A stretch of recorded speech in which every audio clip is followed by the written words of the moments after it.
Hi guys, welcome to Vidya's cook book. எல்லாரும் எப்படி இருக்கீங்க? நல்லா இருக்கீங்களா? போன வீடியோலாம் பார்த்துருந்தீங்களா? பிடிச்சிருந்துதா? இன்னைக்கு நம்ம ஃபெஸ்டிவல் ஸ்பெஷல் ஸ்வீட்ஸ் பண்ண போகிறோம். கணேஷ் சதுர்த்திக்கோசரம் மோதகம் பண்ணுறோம். இது ரொம்ப சிம்பிளான ரெசிபி. வாங்க எப்படி பண்ணுறதுன்னு பார்க்கலாம். கொழக்கட்டைக்கு முதல்ல பூர்ணம் தயார் பண்ணிக்கலாம். அது எப்படி பண்ணுறங்கிறது பார்க்கலாம் வாங்க. 3/4 கப் வெல்லத்தை ஒரு பாத்திரத்தில் நம்ம இப்படி போட்டுக்கலாம். இதில் வெல்லம் கரையிற அளவுக்கு கொஞ்சம் தண்ணி விட்டுப்போம். நம்ம ஸ்டவ் நல்லா ஆன் பண்ணி வெல்லம் நம்மளுக்கு நல்லா கரையட்டும். வெல்லம் நம்மளுக்கு நல்லா கரைஞ்சு இதை எடுத்து வடிய வச்சுக்கலாம். நான் இப்போ ஒரு பேனை சூடு பண்ணி அதில் வெள்ளக்கரைசலை வடிகட்டி விடுறேன். நம்ம பேனில் ஊற்றிருக்கிற வெள்ளக்கரைசலும் நல்லா கொதிக்கிட்டோம். நம்மளுக்கு 2 நிமிஷத்துக்கு வெல்லம் நம்மளுக்கு நல்லா கொதிச்சிருச்சு. இந்த ஸ்டேஜ் வந்தோன்னா இப்போ நான் தேங்காவை சேர்க்க போறேன். இதுல 3/4 பங்கு வெல்லத்துக்கு நான் 1 கப் தேங்காய் துருவல் போட்டிருக்கேன். துளி ஏலக்காய் தூள் போட்டிருக்கேன். இது எல்லாத்தையும் நம்ம இப்படி நல்லா மிக்ஸ் பண்ணிப்போம். உருண்டு வரும். அப்போ இந்த ஸ்டேஜ்ல நான் ஒரு 2 டீஸ்பூன் நெய் விட்டுக்கிறேன். இங்க பாருங்க, பூர்ணம் நம்மளுக்கு ரெடி ஆயிடுது. இந்த ஸ்டேஜ்ல நம்ம ஆஃப் பண்ணிடலாம். இது நல்லா ஆறணுன்னே நம்ம உருட்டி வச்சுக்கலாம். இங்க பாருங்க, இந்த ஸ்டேஜ் வரணும். அந்த ஸ்டேஜ் வந்தோன்னா ஆஃப் பண்ணிடணும் நம்ம. இப்ப நம்ம மேல் மாவு பண்ண போறோம். எனக்கு பேன் நல்லா சூடேறிட்டு இருக்கு.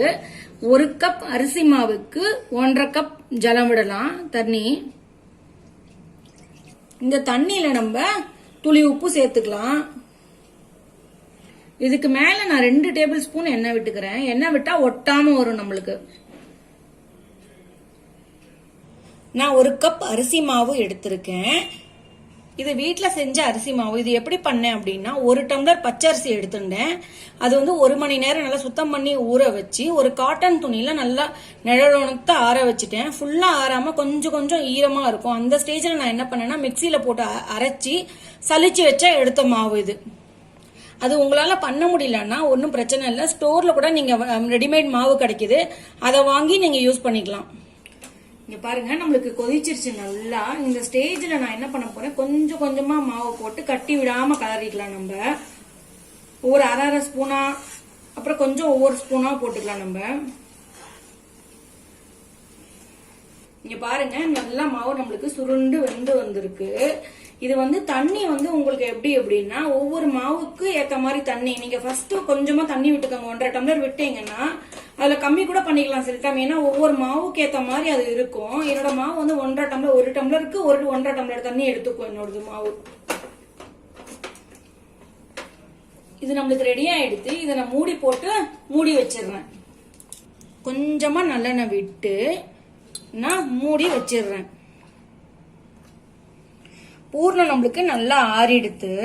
அதை நான் என்ன பண்ண போறேன், குட்டி குட்டி பாலா எடுத்து உருட்டி வச்சுக்க போறேன்.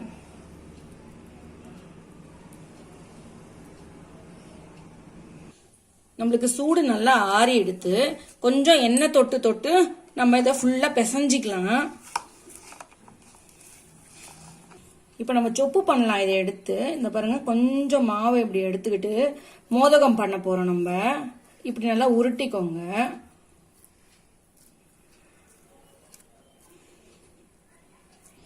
இங்க பாருங்க, இப்படி ப்ரெஸ் பண்ணிக்கணும். இப்படி ஃபர்ஸ்ட் இப்படி ப்ரெஸ் பண்ணிட்டு அதுக்கப்புறம் இங்க பாருங்க, இப்படி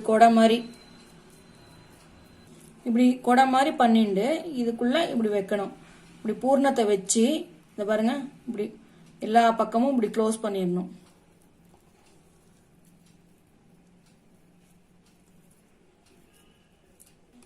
இங்க பாத்தீங்களா, நம்மளுக்கு ரெடியா எடுத்து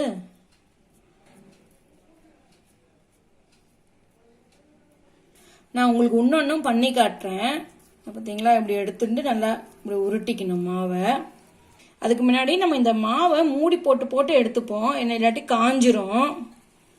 இங்க பாருங்க, இப்படி பண்ணணும்.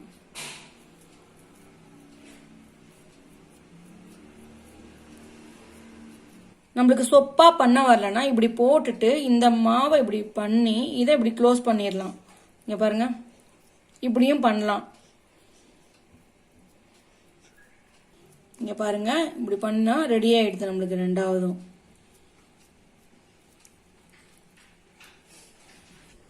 இங்க பாருங்க, நம்மளுக்கு எல்லா கொழுக்கட்டையும் ரெடி ஆயிடுது. இது இட்லி குக்கர்ல வேக வைக்கலாம். இப்படி வச்சு எண்ணெய் நல்லா தொடவிக்கணும். இதுல தொடவி ஒவ்வொன்னா வைக்க ஆரம்பிச்சிடலாம் நம்ம.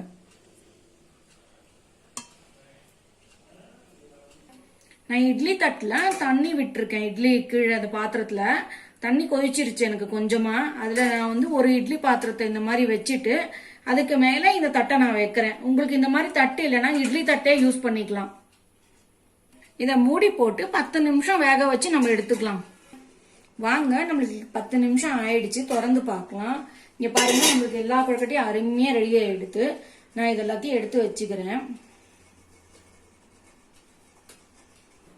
அருமையான ருசியான கொழுக்கட்டை ரெடி ஆயிடுத்து. இதை நீங்களும் வீட்டில் செஞ்சு டேஸ்ட் பண்ணி எங்களுக்கு சொல்லுங்க. இது பண்றதுக்கு ரொம்ப சிம்பிள். கணேஷ் சதுர்த்தி வர்றதுனால நீங்களும் இந்த வீட்டில் செஞ்சு அசத்துங்க. தேங்க்யூ ஃப்ரெண்ட்ஸ், இந்த வீடியோ பார்த்ததுக்கு. லைக், ஷேர், அப்புறம் சப்ஸ்கிரைப் பண்ண மறந்துடாதீங்க. Stay home, stay safe. Thank you, bye bye.